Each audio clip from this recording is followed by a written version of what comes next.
প্রধান উপদেষ্টা কিংবা তার দপ্তর থেকে এখন পর্যন্ত নির্বাচনের কোনো তারিখ দেয়া হয়নি। নির্বাচনের তারিখ ঘোষণা করবেন প্রধান উপদেষ্টা নিজে। আজকে সন্ধ্যায় ফরেন সার্ভিস একাডেমিতে সংবাদ সম্মেলনে একথা জানিয়েছেন প্রধান উপদেষ্টার প্রেস উইং। এই সংবাদ সম্মেলনে প্রেস সচিব জানিয়েছেন যে আইন মেনেই নির্বাচন কমিশন গঠিত হয়েছে। রাজনৈতিক দলগুলোর প্রস্তাব নিয়েছে সার্চ কমিটি।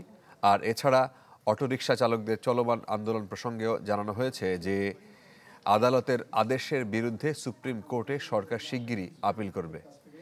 এই ব্যাপারে গুজবে কান না দেওয়ার আহ্বান জানায় প্রেস উইং। বলা হয়, যৌক্তিক দাবি থাকলে জনদুর্ভোগ হয় এমন কর্মসূচি পরিহার করে সঠিক পথে সরকারকে জানানোর। নির্বাচন কমিশনটা গঠন করেছে সম্পূর্ণভাবে আইন মেনে।